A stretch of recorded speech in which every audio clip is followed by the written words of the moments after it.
Happy New Year. I apologize for being 4 minutes late here. This is the beginning of the public forum. Each speaker will be allowed 3 minutes to speak. The first speaker on the list is Mr. John Rich.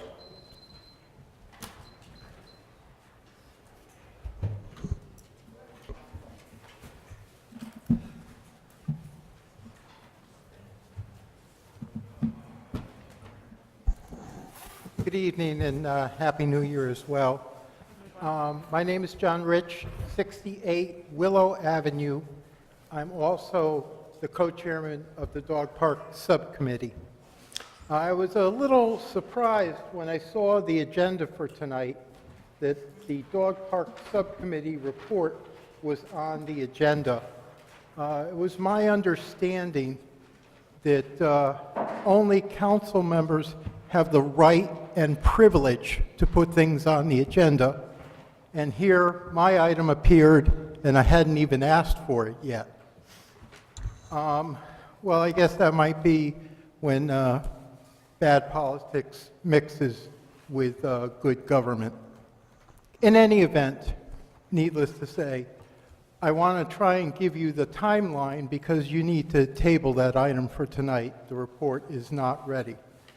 In order to fully vet this process, one of the things we really wanted to do was have a full public hearing on the matter, which we've scheduled for January 12th. We have advertised it both on the town website, it's been in the newspapers, and there also are the sandwich boards located throughout the town to let people know.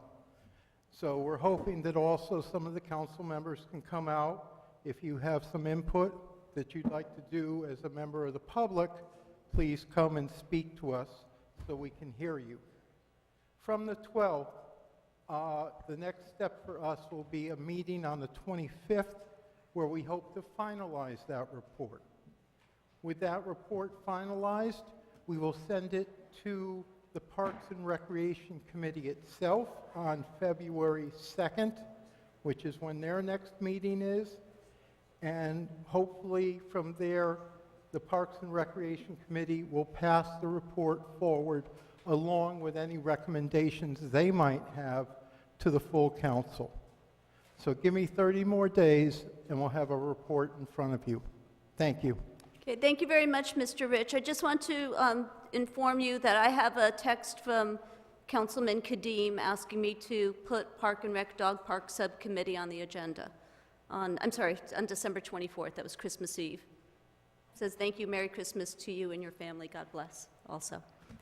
So, okay, sorry that there was an error there then. Mr. Yates, you are the next speaker.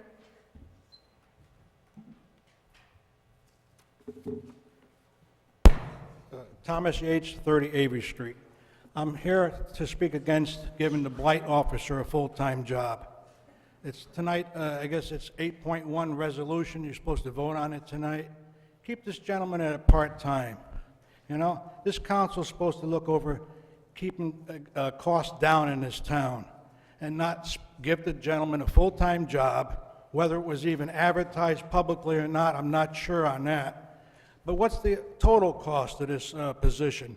You're going to give him benefits on top of that? Is that included? Is a take-home town car, is that included? My taxes are high enough already. And I think if this gentleman wants to be a blight officer, keep it part-time. What's he going to see in the wintertime out there is blight, is all snow. Keep it seasonal, and that's it. Thank you. Okay, thank you, Mr. Much. Thank you very much, Mr. Yates. Next person is Tom Yem.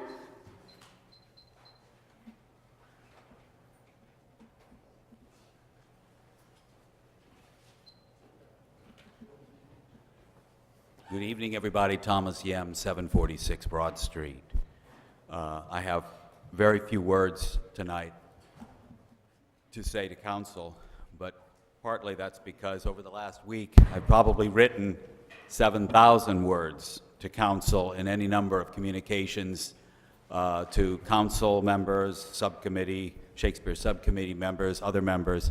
And I know that members of the public may not know all that's been going on, but there's been a great deal of communication, some of it very good, I can't speak for my own words, on the topic of Shakespeare Theater, whether that item, Shakespeare Theater, should be placed on tonight's agenda.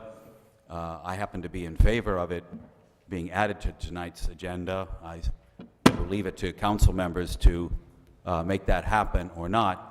And if it is placed on the agenda, I hope that this council will give a full hearing to the people from Elm Street Theater Company, if not tonight, at the next council meeting. But I will say no more about that tonight because I've said plenty, and I hope that the Stratford Star can cover some of that discussion.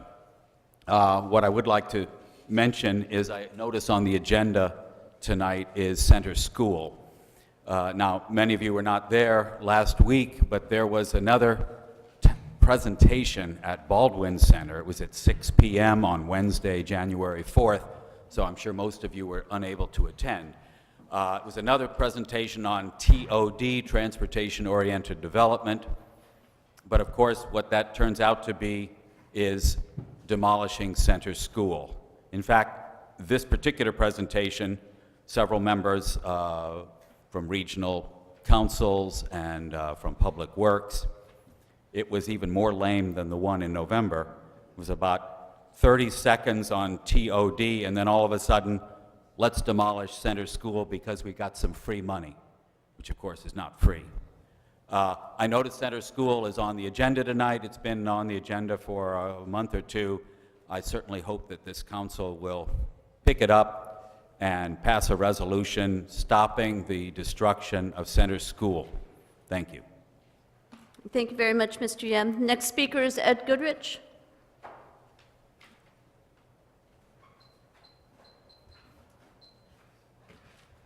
Thank you, Council Chair. Ed Goodrich, 2320 Elm Street. And before I begin to talk about Shakespeare, I will say that I'm in agreement with Tom Yem is to not to tear down that school. There's a lot of unanswered questions that weren't really answered the other night as far as pupils per classroom and any overcrowding issues that we had in the school system. I think people fail to realize that we spend over $100 million a year on our education, and we cannot afford really to make any bad moves. People move to Stratford and bring their families and children because of our school system. So I would really hesitate really to get a lot more information and to really look into that. I don't see, you know, we've torn down Stony Brook School, Garden School, Great Neck School, and you know, we have all the, and they want to build more apartments and more people coming to town. It's public land. Really think that one over and get every bit of information you can off of that. Dealing with Shakespeare right now, you know, and I think this is going to be the council that does the job with Shakespeare. I got a really good feeling about it. We got a lot of great people on this council. The person in our district, Scott, we're enthused. You know, Tina, we got everybody here that really wants to get Shakespeare because, you know, we're talking about tearing down a municipal building and space in Stratford. We can't put a dog park up, yet we have 14 acres and an iconic building sitting over there on Elm Street. We got to get it done, okay? I believe we can get it done. I think all of us work together. They're getting done. I've been on the subcommittee, the Shakespeare subcommittee that Chairman Beth DePonte has been doing. She's been doing a fine job. Okay, with that, bringing stuff together, facts and figures. However, we all have to understand that the final decision on Shakespeare is going to rest with the council. The council has got to have information in front of them, what they're going to do, specifics, the building, the pathway, the not-for-profit. It's really high time that this council really got this information. I know we had a gentleman here and a woman from another group that came by last month that had brought together some information and facts that a lot of the people on the council were impressed with to see how they're doing this project. Very doable project. Tax credits are there. You know, the council's going to have the final decision on this, and it's not just our subcommittee or the committee of the building needs a subcommittee. It's going to be the council. So we really have to work with this council and give them as much information and nothing really is the be-all and the end-all. And I think we can make a decision on the stuff that we have, information. Thank you. Thank you very much, Mr. Goodrich. Stephanie Phillips is the next speaker. Okay, she's not present. Laura Dobus is the next speaker.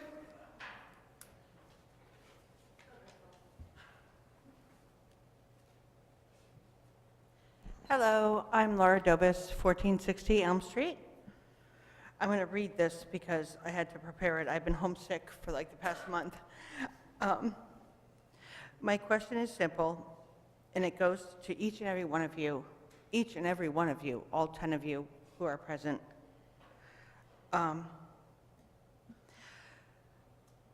You know me as being a campaign worker and very active. I think in this town, I've run campaigns for myself, I've run campaigns for several of you. I've spent a lot of my time for free knocking on doors, making phone calls, being on my computer, doing all kinds of things to make sure that the bulk of you are sitting in these seats. So now I ask you, one of the things that I questioned all of you, every single person that I worked for on these campaigns, Shakespeare Theater. That is something that is in my heart. That is something I was raised with. That is something I stand behind. So I spent time working for you, and your, and your, and your. I sound like I'm Sound of Music, but you know, what are you going to do for this? I would like to hear in the public forum what each of you, if we can't put it on the docket, if we can't put it on the agenda, if we can't talk about it, what are we going to do? Are we going to bulldoze it? Are we going to sell it? Are we going to do whatever? I don't even have to read because I'm speaking from my heart. What is the next step? Because enough is enough with Shakespeare. This is what I fight for. This is what I work for you people for. This is why I do what I do. So, I would like each of you to address what is your plan for Shakespeare. And if your plan is to bulldoze it, then let me know, because then I'll stop. I'll call it a day. That's fine. Then you guys need to let me know, because I'll stop working. Thank you. Okay, thank you very much, Ms. Dobus. Next speaker is Gerald Gray. Ms. Gray does not seem to be present. The next speaker is Walter Rimkunis.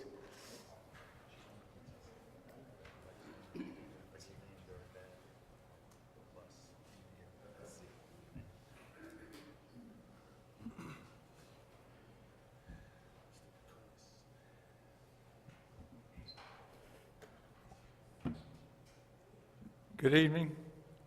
Walter P. Rimkunis, reside at 425 2nd Avenue. Been a taxpayer for this town since 1951. There's some things that are good to being my age. You get a lot of time to think and ponder. And I came up with a question that was been going on pertaining to the last thing. I would like to see an audit done of the Board of Education's money. I've sat through many building needs committees and such and listened to the report. First of all, one of them was for the Lordship School. They wanted to replace the windows. Lo and behold, we don't have the money. We got to put it off till next year or so. Second, Nichols School roof had to be postponed. We don't have the money. The leaky roof over at Wilcox, another one. We couldn't do it because they don't have the money. And there was a fourth one, but I just can't recall it offhand. But lo and behold, we got Benel Fieldhouse, and the chairman of the Board of Education miraculously comes up with $600,000 to do that project. Right away, quick. And this money was been hidden away in different little nooks and crannies.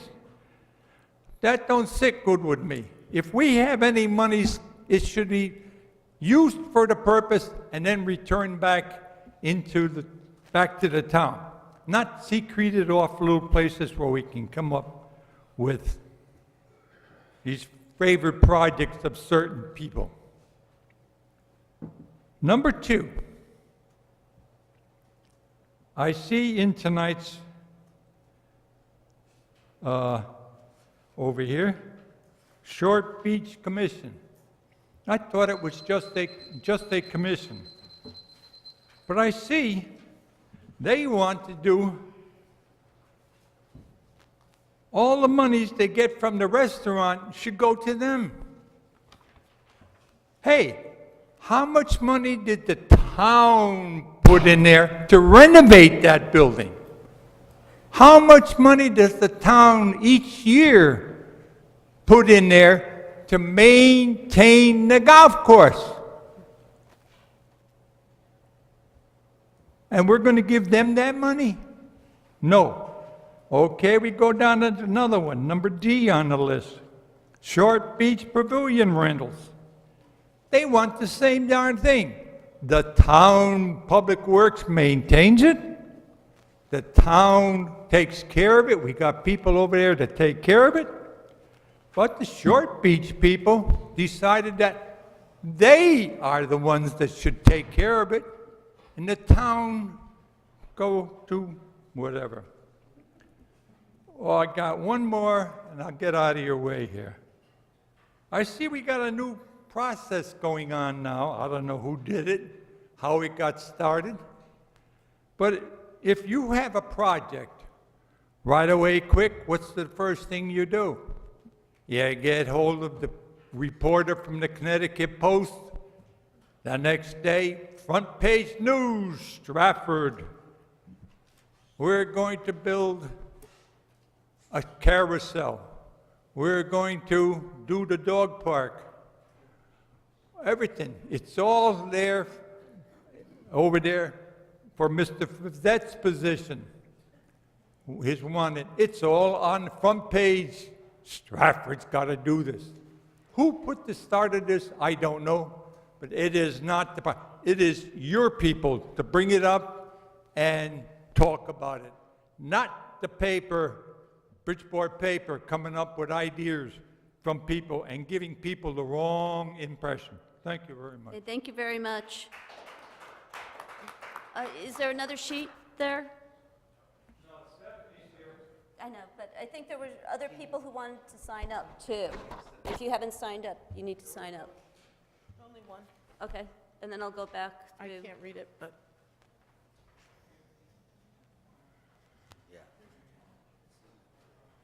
Who is it? Okay, next speaker is Linda Palermo. Yep, send that back down.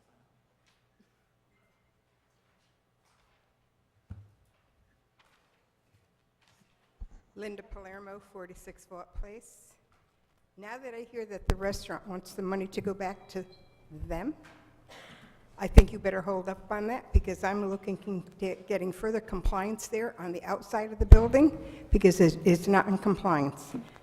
I'm moving forward with the CHRO meeting so that this town could be in compliance, and maybe if there's a little money left over, you might want to give it to them.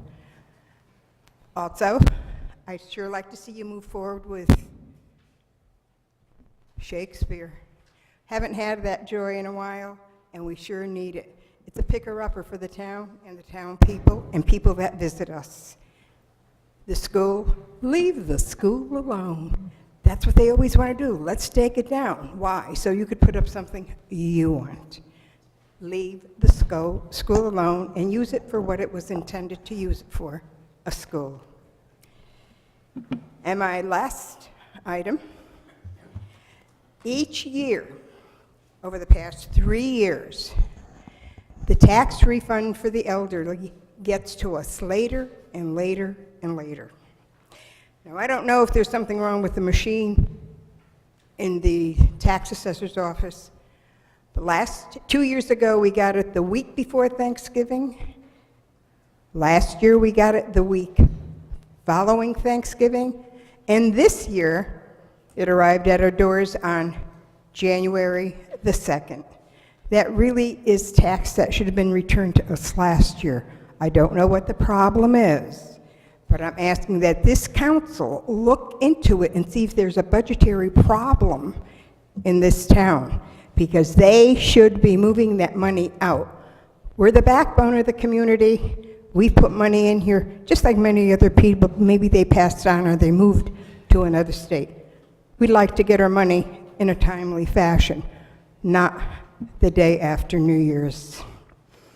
And one other thing, with regard to Mr. Fredette, I feel like we're going back in time, okay?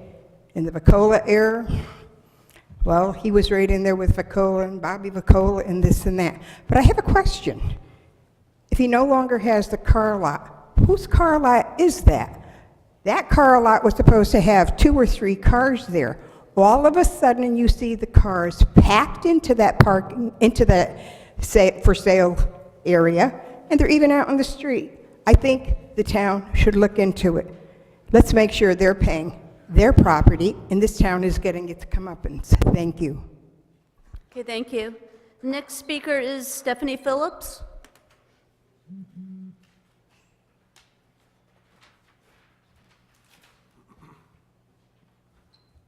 Oh, good evening. And again, thank you all for the time and your dedication that you put in tonight and every night that you serve this town. I speak to you tonight to support revitalizing the Shakespeare Theater without impacting the Stratford taxpayers. My words tonight are not to undermine the Shakespeare Subcommittee, who I believe are very talented people who I respect immensely. I agree with the subcommittee to create a nonprofit entity to support the theater. It is essential and should continue regardless of whichever theater development company is finally selected. However, I do not agree that the town council should spend taxpayer dollars, whether it's $1.5 million, $900,000, or even $50,000, to hire an architect to secure the theater without a comprehensive plan to fully open the theater. A piecemeal approach may not be reimbursable by the state. Per the original RFP, securing the building was included and funded through the bidder's proposal without Stratford tax dollars or liability.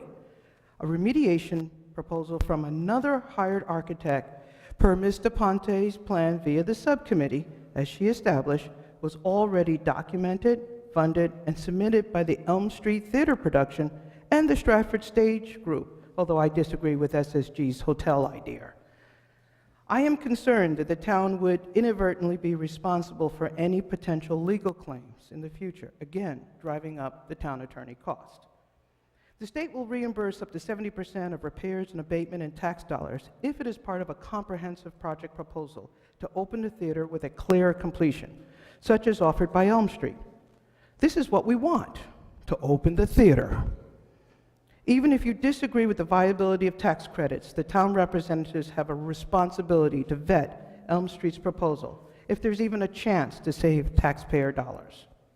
If the council or subcommittee cannot open a dialogue with Elm Street as the second bidder to the original RFP, then I am asking the town council to support a request to the subcommittee to immediately reissue the RFP minus any commercial development, with a 30-day window for return bids. There is no reason why the subcommittee cannot continue to form a nonprofit entity, become an advisory board simultaneously as the RFP is issued. I fear the current approach has been drawn out, spends more money unnecessarily to hire someone, and puts the future of the Shakespeare Theater at risk with the upcoming local elections and later the governor's election. Thank you. Okay, thank you. The next speaker is Peter Wood.